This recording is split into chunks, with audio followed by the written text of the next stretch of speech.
Friends அனைவருக்கும் மாலை வணக்கம். இன்றைக்கி வந்து பேச்சுலராக இருக்கிறவங்க சூப்பராக டக்குன்னு ஒரு ஆஃபீஸுக்கோ இல்லை வந்து ஆஃபீஸ்லேருந்து வீட்டுக்கு வந்துட்டு ஒரு சூப்பரான ஒரு வெஜ்ஜி சாப்பாடு சாப்பிடணும் அப்படின்னு தோணுச்சுன்னா ஒரு 10 நிமிஷத்தில் சூப்பராக அந்த குழம்பு வந்து ரெடி பண்ணலாம். வாங்க எப்படி செய்கிறதுன்னு பார்க்கலாம். இந்த சாம்பார் வைக்கிறதுக்கு ஒரு சின்ன 100 கிராம் அளவுக்கு பருப்பு எடுத்துக்கோங்க. நல்லா கழுவிட்டு அப்படியே குக்கரில் சின்ன வெங்காயம், ஒரு தக்காளி, ஒரு பச்சை மிளகாய் சேர்த்துக்கோங்க. சேர்த்து ஒரு 4-5 விசில் விட்டுருங்க.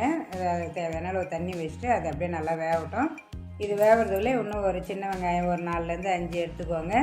நல்லா பழுத்த தக்காளியாக 1, காஞ்ச மிளகாய் 2 கட் பண்ணி வச்சுக்கோங்க. ஒரு 5 பல் பூண்டு, ஒரு துண்டு ஒரு அரை இன்ச்சு அளவுக்கு இஞ்சி எடுத்துக்கோங்க. இது எல்லாத்தையும் நல்லா நசுக்கி வச்சுட்டு அதுக்கப்புறம் ஒரு வானலில் பருப்பு வந்து 5 விசில் 6 விசில் கூட வைங்க, நம்ம சீக்கிரம் வெந்துடும்.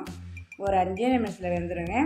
அதுக்குள்ளே நம்ம வந்து சூப்பராக இந்த காயெல்லாம் கட் பண்ணதெல்லாம் வெங்காயம் தக்காளியை வானலில் ஒரு 4லேருந்து 5 ஸ்பூன் எண்ணெய் ஊற்றி கட் பண்ண காஞ்ச மிளகா, கருவேப்பிலை, கொத்தமல்லி, இஞ்சி, பூண்டு, வெங்காயம், தக்காளி எல்லாத்தையும் நல்லா வதக்கிக்கோங்க. வதங்கினதும் நல்லாவே வதங்கட்டும். வதங்கினதுக்கப்புறம் நம்ம பருப்பு ப்ரெஷர் போயிடும். அதுக்குள்ளே எடுத்து கடைஞ்சிட்டோம்னா அதுக்குள்ளே நல்லா வந்து ஒரு கொதி வந்துடும்.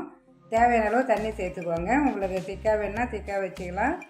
அப்படி இல்லை நல்லாவே கொஞ்சம் தண்ணியாக வேணாலும் தண்ணியாக வச்சுக்கோங்க. இது வதங்கின வெங்காயம் தக்காளியில் இந்த பருப்பு கடைஞ்சி சேர்த்து நல்லா ஒரு கொதி வரட்டும். அது நல்லா ஒரு கொதி வரட்டும். இந்த சாம்பார் ஒரு கொதி வர்றதுல அதுக்குள்ளே கொஞ்சமாக புளி வந்து ஒரு லெமன்லேயே சின்ன லெமன்லேயே அதில் ஒரு பாதி அளவுக்கு எடுத்துக்கோங்க. ஒரு புளியாக பார்த்தா ஒரு புளி நல்லா நீட்டு புளி அளவுக்கு எடுத்துக்கோங்க. அதை கொஞ்சமாக வந்து தண்ணியில் ஊற வச்சுக்கோங்க. அது நல்லா ஊறட்டும். சாம்பார் ஒரு கொதி வந்ததும் நல்லா கரைச்சி வடிகட்டிக்கலாம். அதில் இந்த சாம்பார் கொதி வரத்துக்குள்ளேயே நம்ம சைட் டிஷ் வந்து உங்களுக்கு உருளைக்கிழங்கு வேணுமோ எது வேணால் தொட்டுக்க வச்சுக்கலாம். நான் வந்து காலிஃப்ளவர் இருந்ததால் கொஞ்சமாக பகோடா போட்டுக்கலாம் அப்படின்ட்டு காலிஃப்ளவரை சுடு தண்ணியில் போட்டு மஞ்சத்தூள் போட்டு எடுத்து வச்சுருக்கேன். அதில் தேவையான அளவு கார்ன்ஃப்ளவர் மாவு, அரிசி மாவு, கொஞ்சமாக மைதா மாவு சேர்த்துக்கோங்க. ரொம்பவும் சேர்த்துட்டா ஒரு மாதிரி நசன்னு ஆகிடும், மொறுமொன்னு இருக்காது. அது கூடவே கொஞ்சமாக வந்து இஞ்சி பூண்டு பேஸ்ட்டு, கொஞ்சமாக கரம் மசாலா தூள், அதுக்கு தேவையான காரம் சேர்த்துக்கோங்க. இதை நல்லா மிக்ஸ் பண்ணிடலாம்.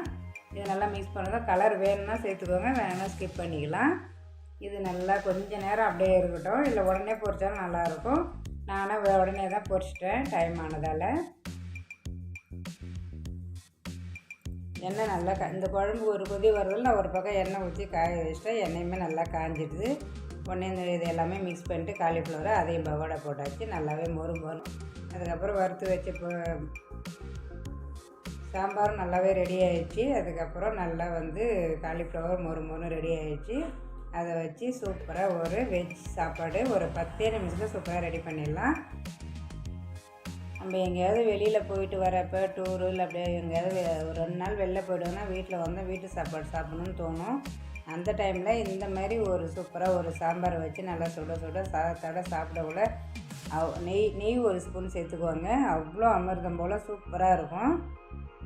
பேச்சுலராக இருக்கிறவங்க கண்டிப்பாக இதை வந்து ட்ரை பண்ணி பாருங்கள். உங்களுக்கு ரொம்பவே இது வந்து ஈஸியாக இருக்கும். இந்த வீடியோ உங்களுக்கு பிடிச்சிருக்குன்னு நினைக்கிறேன். பிடிச்சிருந்தா லைக் பண்ணுங்கள், ஷேர் பண்ணுங்கள், கமெண்ட் பண்ணுங்கள், மறக்காமல் சப்ஸ்கிரைப் பண்ணுங்கள். பாய்.